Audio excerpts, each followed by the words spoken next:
अस्सलाम वालेकुम। Last time हमने बात की थी एसेट्स एंड लायबिलिटीज़ की फाइनेंशियल एस्पेक्ट उसका हमने देखा था।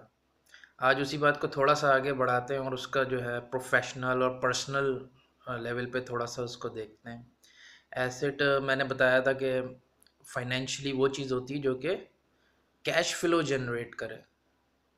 तो इसी तरह प्रोफेशनल लाइफ में एक एम्प्लॉय या हम एसेट जब होते हैं, कोई भी ऑफिसर वर्कर वो एसेट जब होता है जब वो वर्क फ्लो जनरेट करे।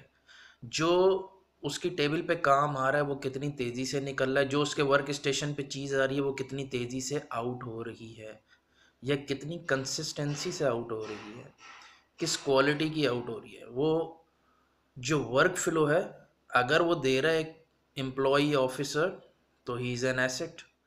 और अगर नहीं दे रहा या उल्टा रिवर्स गेयर लगा रहा है, पर्चियाँ लगा लगा के, जैसा कि हमारे ब्यूरोक्रेट्स करते हैं कि कोई भी समरी या कुछ मूव करना है, कोई डॉक्यूमेंट है तो जनाब उस पर कोई ना कोई ऑब्जेक्शन लगा है, वो तकरीबन 100 दफ़ा वो फाइल रिवर्स मूव होती है बजाय आगे जाने के। इसी तरह कोई टीचर है, वो हो सकता है जनाब उसने पीएचडी की है, बहुत ज़बरदस्त उसका इल्म है, बहुत कुछ है, लेकिन वो इन्फॉर्मेशन का फ़्लो क्या दे रहा है, वो नॉलेज का क्या फ़्लो दे रहा है हमें, इस पे बहुत डिपेंड कर। जो उसका नॉलेज का फ़्लो वो लोगों को दे सकता है, जो कंटिन्यू हर लेक्चर पे आपको उससे नॉलेज मिल रही है या इन्फॉर्मेशन मिल रही है, वो उतना ही बड़ा टीचर, वो एसेट कहलाएगा। और अगर इसका रिवर्स है कि उसके लेक्चर्स में बैठ के आपको उल्टा तालीम से ही बेजारी महसूस हो रही है, तो वो he is not an asset. अच्छा, पर्सनल लेवल पे हमारा आउटपुट क्या होना चाहिए?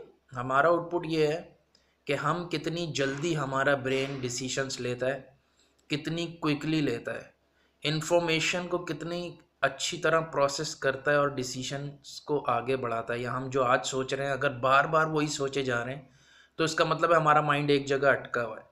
हम कुछ सोच रहे हैं तो उसका असर हमारे डिसीशन पे होना चाहिए, यानी कि हम उतना ही क्विक डिसीशन ले लें। एक बात हम कल सोच रहे थे, आज भी वही सोच रहे हैं, पिछले 5 साल से वही बातें सोच रहे हैं, तो इसका मतलब वी आर स्टक। हमारा ब्रेन या हम एसेट नहीं है, we are liabilities. Thank you.